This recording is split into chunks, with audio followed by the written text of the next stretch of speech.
gaaw ñaar fukki fan ak juróom-ñaar si wu Tabaski atum junni ak ñeenti téeméer ak ñeent fukk ak ñaar sa ak mbokk yi daleen nag jàmm si xibaar yi madax gi da ci gën a fës wàllum football l'élection bu fédération sénégalaise bu football Augustin Senghor tabaat nañu ko ñeenteelu yoon mu jiite fédération bi ginnaaw assemblée bi nga xam te ne bi amal nañu ko mu am lu toll si ñetti téeméer ak ñaar fukk ak juróom benni waat daal di jiitu ki nga xam ne moo di Madi Touré mi ngi ko doon xëccool mi am téeméer ak ñaar fukk ak ñett bi ñu waxee ci beneen lël di beneen assemblée boo xam te ne bi si wàllum yoon ak yoonal ak union des magistrats bu Sénégal yi nga xam ne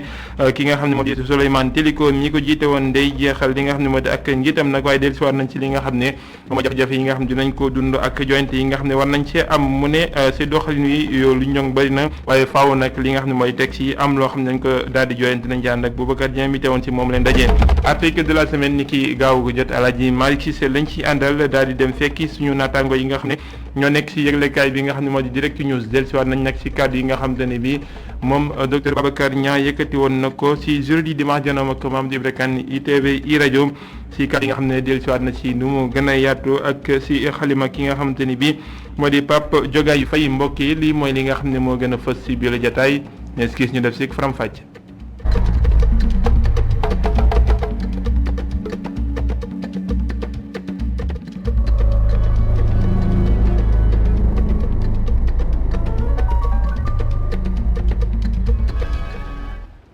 ñeenteelu mandat bu ñeenti at moo Augustin Senghor ñu tabaat ko ci boppam footballu réewum Sénégal fédération sénégalaise bu football tey jii lañ doon amal li nga xam ni moo di lël bu yaatu bi nga xamante ne bii moo jëm ci tabb googee nag moom moo doon jongante ak ki nga xamante ne bii moo di Madi Touré bu génération foot moom Augustin Senghor moom la ñu tabaat ginnaaw woote yi nga xam ne am na ci mu am ay xob lu toll ci ñetti téeméer ak ñaar fukk ak juróom benn Madi Touré am téeméer ak ñaar fukk ak ñett kon maître Augustin Senghor mooy wéyal léegi yi ñeenti at yi nga xam ne moom la ñu dëkkmal ci bopp footballu réewum Sénégal li nga xam ne rek moo ci am ginnaaw ba joxante nañu loxo ñoom ñëpp daal di saafonte diggante ñaar ñi nga xam ne ñoo doon jongante ci mbir mu ni mel xal seen na it ñu daal di mën a ànd liggéey du ñàkk it di ngeen ko teewlu ak ni nga xam ne ngeen ko toppee ndaje lu yaatu li nga xam ne ànd nañ ci ki nga xamante ne bii moo di Sékou Seydi Babacar Ndaw Faye ak Cheikh Diop ñi nga xam ne ñooñu teewaleen foofee ngeen koy dund en direct ak luñ leen beral ak seen i kàddu ñoom ci boppam maître Augustin Senghor ak Madi Touré ci exclusivité wu ITV ñu daal di wéyandi ci xibaar yi wax ci meneen mbir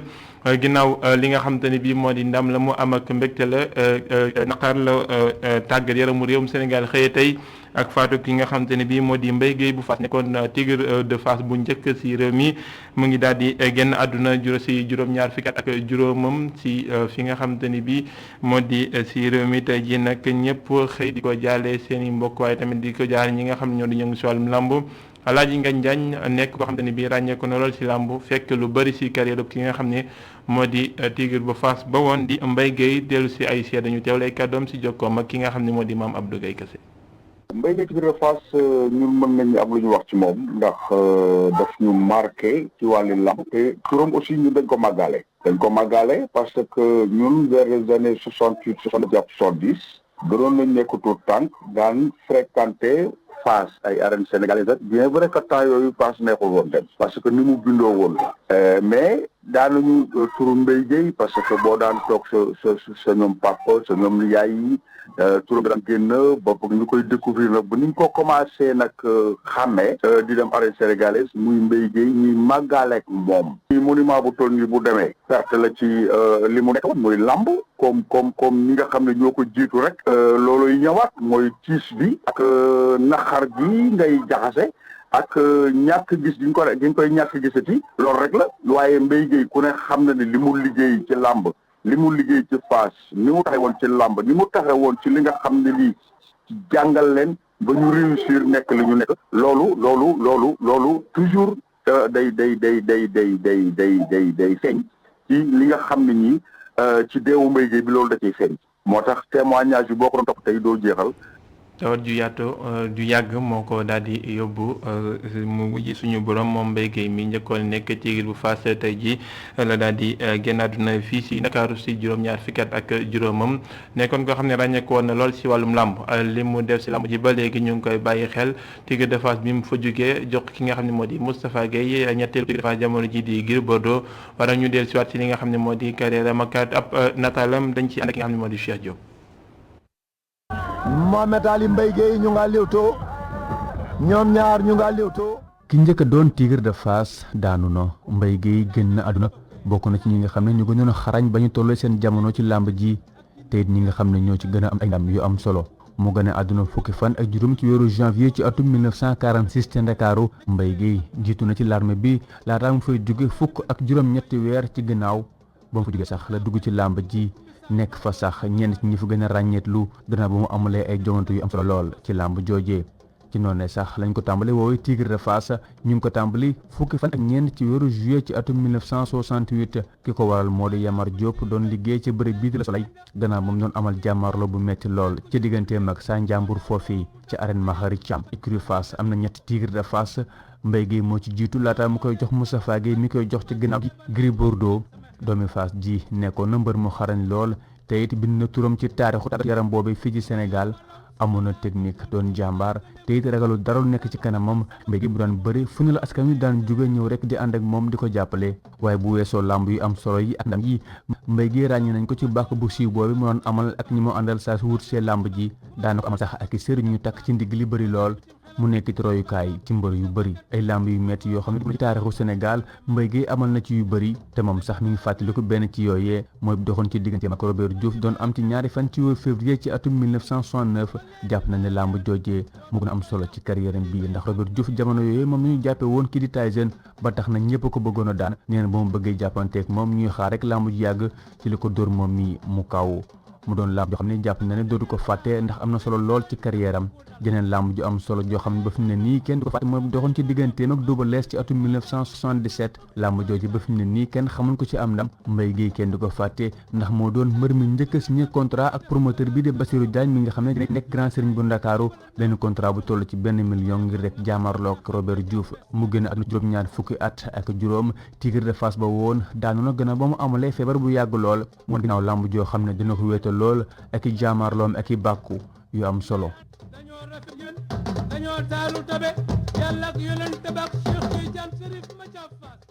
Cheikh Diop ñu daal di wax ci leneen ak li nga xam ne moo am ci lël bi nga xam ne union des magistrats bu Sénégal daan nañ koy xëyee ni ki tey ci njiital ki nga xam ne moo di Souleymane Teliko muy njiit la génn daan nay dellusiwaat nag ci li nga xam te ne bi moom mooy indépendance su justice maanaam moom bopp li nga xam ne moo di yoon ak yoonal waaye nag jafe-jafe yi nga xam te ne bi ñoom it dañ koy dund ginnaaw bi nga xam te ne bi daal ñu jeexalab liggéey maanaam bu ñu demee à la retraite yooyu yëpp war nañ koo mën a daal di saafara ci kàddu yi nag nekk na loo xam ne jib na waaye nag faaw ñu jibal ko ci këyit maanaam texte yi mën koo mën a jëmmal ndaje loolee fekke woon nañu ko bu ak Seydina Mbaye yoon moom boppam bokk na ci mission yi nga xam ni ki fi nekkoon président am na ko moom mi la sax gis ni ay jéego am na wante ba léegi am na lu des. ni ñu doon amee nit ñi nga xam ni duñu appliquer benn critère bu objectif loolu am na coppite parce que conseil supérieur bi mujj appliqué nañ benn critère bu objectif boo xam ne tax na ay magistrats yu toogoon lu yàgg mosuñu leen responsabiliser ñu responsabiliser leen. ni ñu doon appliqué aussi suñuy wax situation d'intérim ba nga xam ne dañ la fay teg saa yu neex ñu dindi fa loolu tamit ñu ngi koy dindi ndànk-ndànk donc dans la pratique mën nañ ne changement bi am na waaye nag changement bi gën a wóor mooy changement boo xam ne dañ ko tënk ci texte ba nga xam ni du aju ci volonté ki fi nekk loolu la ñu bëggoon loolu amagul. donte ay jéego am na wante mbirum retraite bi moom dafa tàggati bi. wàllu retraite bi maanaam am na ñaari point gis nga ministre bi sànq wax na ci pension retraite loolu benn problème la beneen bi mooy naka la nit ñi di demee retraite yan condition la ñuy demee retraite parce que dañu am benn régime boo xam ñii dañuy dem 65 ans ñii dem 68 ans mais amul benn critère objectif buy permettre di wax ni kii moo war a dem 65 ans kii moo war a dem 68 ans loolu nag dañu jàpp ni méngoowul ak principe indépendance justice. yoonuk Sénégal ñu bari jàpp ni tëddeewul njaaxaanaay Souleymane Teliko gisewul ni ni mel. non justice crédible na parce que ñi fa nekk aussi dañoo crédible man mooy waxuma ko parce que magistrat la dama ko wax parce que dama nekk ci biir magistrat bi jonkante ak ñoom xam ni fa nekk xam ni ay ndaw ak ay mag ay góor ak ay jigéen yu xarañ ba pare jub mën seen liggéey waaye nag loo gis rek nag war nañ ko mën a améliorer amélioration bi nag war dafa jëm ci justice bi nu muy doxee parce que boo xoolee si yeneen réew yu wër wala France wala yeneen pays yoo xam ne ñoom boo xoolee nu ñu tëggee seen justice da ngay xam ne bokkul ak ñun nu ñu ko tëggee. gannaaw ñeenti at yu mu def ci boppu Union des magistrats du Sénégal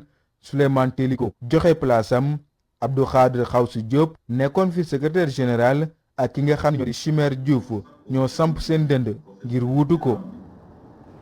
Boubacar Dieng ñu ñëw si gëstu bis bi ak li nga xamante ni bii moo jëm si taximan yeeg seen i bagages yi nga xamante ni bii saa su nekkee ki dañ koy indaale di dugal si biir woto yi ñoom nag jafe-jafe leen indil dëgg ndaxte dañuy daal di liggéey seen liggéey ma nuppi liggéeyu ba dugal yi bagage te loolee warul am nay jafe-jafe yoo xam ne indil leen bu baax a baax li nga xam ne moom mooy seen liggéey ak ñoŋe nga li nga xam ne moom la ñuy jàpp sax ñenn ñi mooy client yu bëri dañoo amee ak tayal gu métti goo xam ne moo leen jural yooyu jafe-jafe gëstu bi dañ ci ànd ak Ami Diouf ak Sina Mbaye.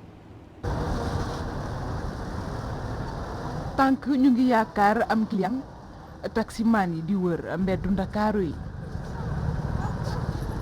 ñenn ñi ci ñoom di jànkonteel ay jafe-jafe lu ci mel ni bagage yi ñuy yeb te xamuñ li ci nekk Abdoulaye Niang jàpp ne situation bi nekkul loo xam ne mën nañ ko moytu. des fois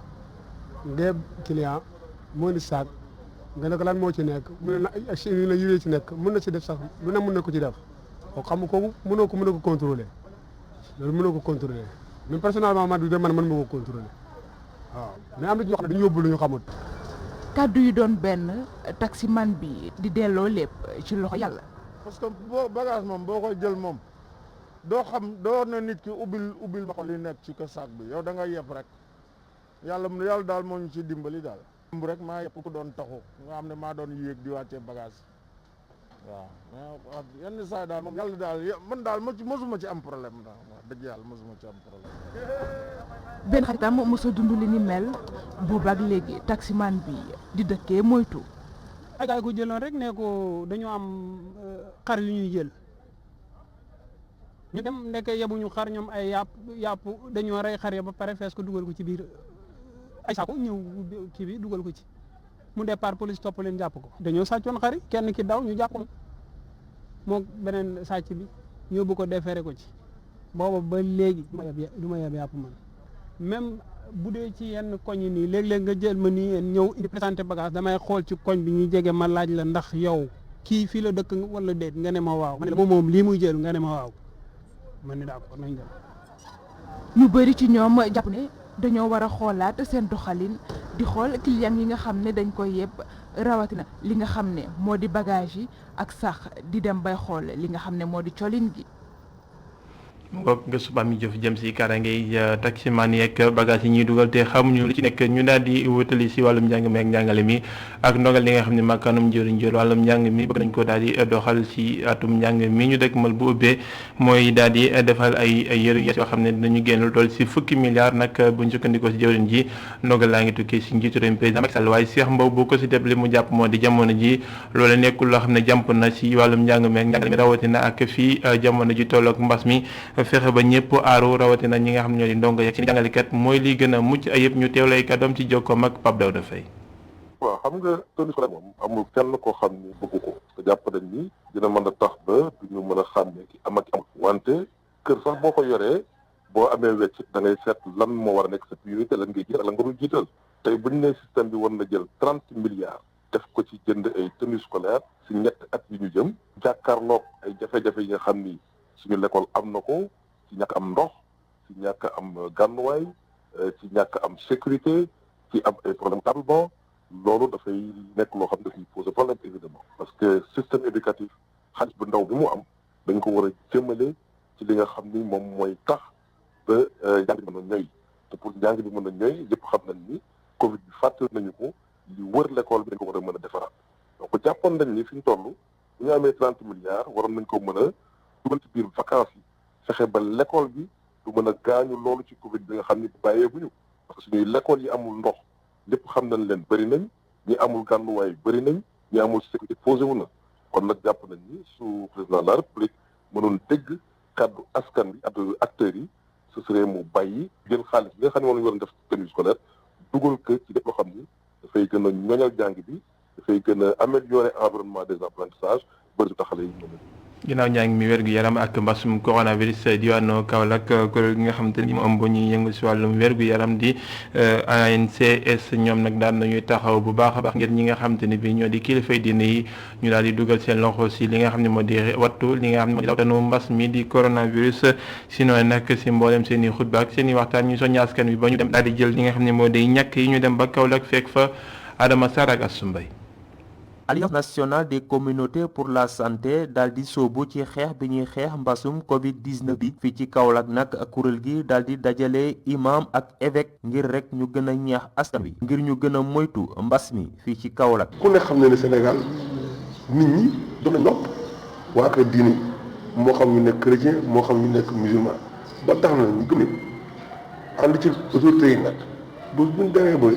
imam ak abbé yi gën a yokk lañ daan wax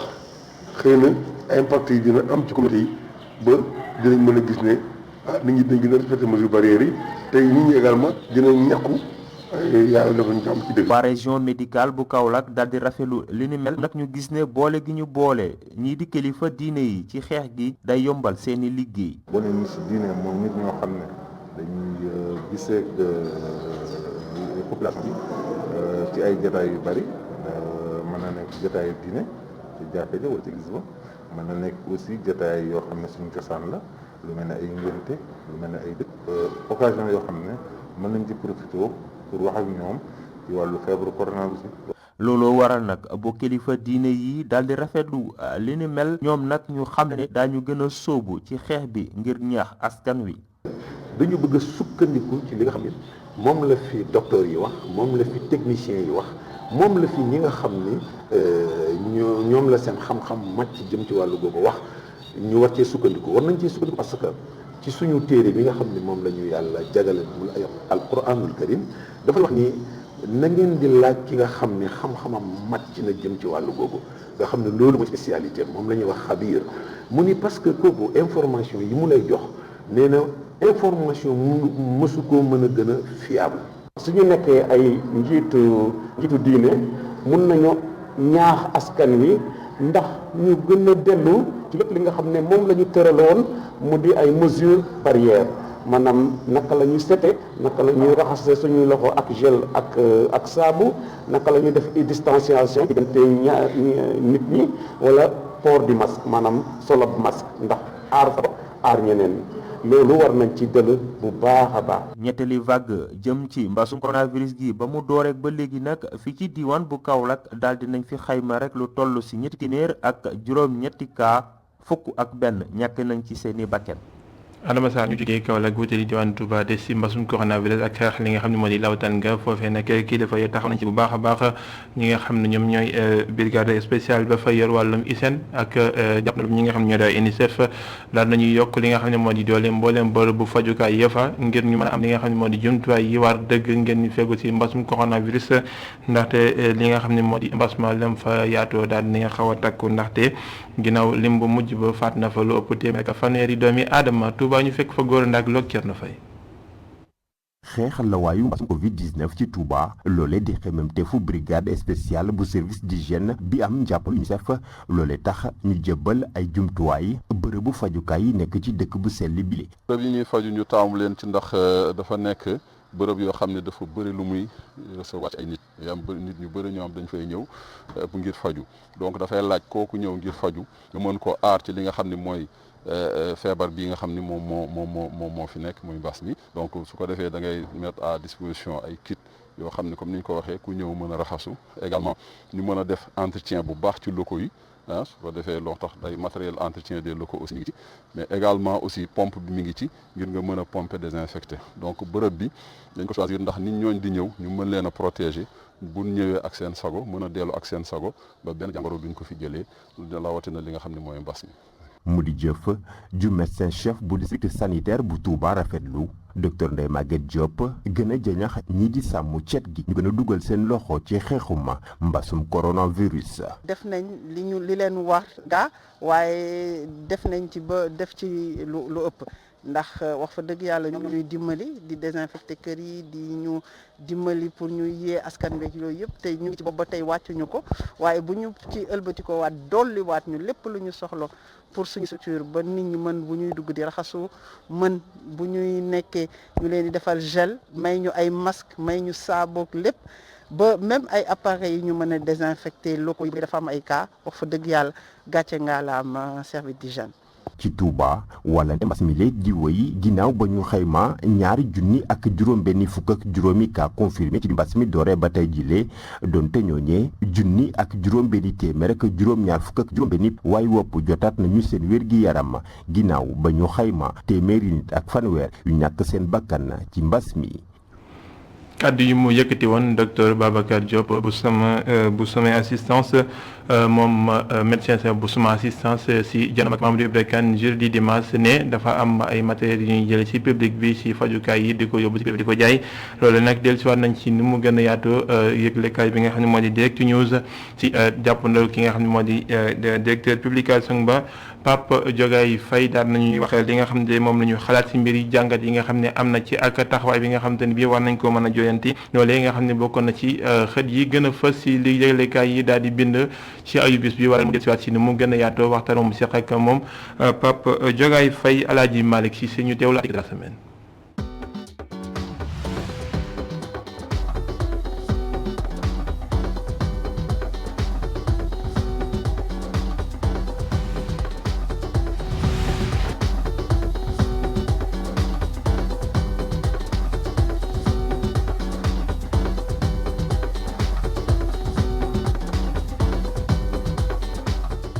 docteur Babacar Niang ginnaaw révélation yu def ci JDD ministère bu amee wàllum wér-gu-yaram boolewu ci wax gu bare Abdoulaye Diouf Sarr dafa porter plainte yóbbu mbir mi ci yoon quotidien Direct News ni yooyu la tuuma dafa nekk lu doy waar moo tax yoon foog mu leeral lu ne mel. soo xoolee docteur Niang li mu wax tey dafa yéeme trop et yaakaar naa ne procureur tey li mu war a jëkk def mooy autosaisir maanaam ci l'enquête tout de suite parce que quand même mënuñu comprendre fi mu toll nii ñu ngi ci junni ak nangam yu faatu. docteur Niang li mu wax dafa grave matériel boo xam ne dafa war a sauver ay doomu aadama ñu jël ko jaay oxygène bi aussi nga gis ñu ko jaayee matériel bi muy wax ni clinique publique privée yi tey jii moom la ñu jënd équipé ko. bu ko defee nag les établissements publics de santé duñu am benn matériel alors que nit ñi fa la ñuy dem pour faju su ma doon Diouf Sarr maay jëkk a tekki sama ndox nag parce que mënumaa comprendre di demaat di toog di jàkkaarloog sama naataango ministre wala di xool président de la république ci biir yi bët ak li ñu la tuumaat yëpp da nga war a tekki sa ndomba tànk dem setal sa bopp waaw loolu nag président de la république quand même sénégalais ñu ngi koy déglu. médecin chef bu suma assistance taxaw fu mu taxaw di dëggal kàddu yu mu wax ci iRadio ak ITV docteur Babacar Niang di xamle ni am na ay patients yu doon fay oxygène lu toll ci 900 000 ci xaalisu CFA dëgg la am déet waaye sénégalais yi dañu war a xam dëgg bi fan la féete. loolu su ko nit defee maanaam di profité ci situation de faiblesse bu nit ki am pour chantage ko parce que soo amee tey sa nit mu feebar tëdd muy sa doom. muy sa jabar wala muy sa yaay wala sa papa wala sa am di jàmm tout court mu nekk situation bii nga xam ne bii mu ngi diggante dund ak dee lu ñu la laaj boo ko amee di nga ko joxe pour sauver donc tey ñu mën a taxaw di jaay loolu non dama ne procureur de la république su autosaisirul waratul mën a autosaisir ci benn dossier. ca boobu lay waxtu ñu seetlu ni état wu Sénégal def na ay jéego yu am solo ci approvisionnement oxygène jëm ci wàllum clinique privée yi jamono ji état bi daf leen koy jox gratuitement directeur publication bu Direct News ni li ni mel dafa jot na situation bi dafa doy waar. bu ñu yemee rek ci Eva Marie Coll amoon na ay avancées parce que peut-être Eva Marie Coll quand même amoon na confiance su médecin parce que ñi ci bari nag moo leen jàngal. maanaam dinañ ko ruuse xam-xam bi mais nag Sénégal am na retard ci fànn boobu parce que soo xoolee mu Tunisie muy yeneen pays yi tey développé wu ba ci Mauritanie bi tey jii ils ont un plateau médical bu relevé fii la ñu jàng sénégalais yee leen jàngal ñu dem ba tey benn professeur nee na ma ba mu demee Tunisie dafa ruus ndax benn étudiant moo ko jëloon en charge donc ñu ngi nga xam ne kon ñun tardé nañu. génn docteur Niang nekk alerte lii nag di wane ni leçon la gu ñu war a jàng ci suñu système bi jëm ci wàllum wér-gu-yaram fii ci Afrique na Sénégal référence la ci war a doon. lii tey ñun dafa setal direct news parce que ñun ba ñu koy wax ak léegi ëpp na at donc tey parce que ñun aussi muy santé bi muy éducation bi muy façon yu mel noonu ñun dañoo jàpp ne am nañu mission wu saytu loolu bés bu jot nag bu amee jafe-jafe ñu alerté ñu kii mais lii ñun yàgg nañu alerte di sax comparer yenn pays africains yi ak Sénégal ni ñuy gérer ba tout récemment génn nañ Côte d'Ivoire ni mu gérer pandémie joxuñu ay Diouf Sarr yor ko non conseil de sécurité bi moo ko yor président de la république bi jiite ko chaque semaine ñu daje di jël ay dogal di ko topp mais tey jii Côte d'Ivoire li mu am ci vaccin ëpp na 6 millions yoo xam ne jënd nañu ko am nañ ko ñu ngi vacciné sax Pfizer ñun fan la ñu toll ca lañ ñu mayoon. matériel public ñu jaay ko structure sanitaire privée naka noonu oxygène bi tamit kenn demul mu des yooyu allégation muy tukkee ci docteur Babacar Niang li ci kanam rawu li gët ndax tutelle bi moom jàpp na ni lii ay sos képp la ginnaaw ba ñu defee ay jéego yu am solo jëm ci wàllum feebaru mbas fii ci réew mi.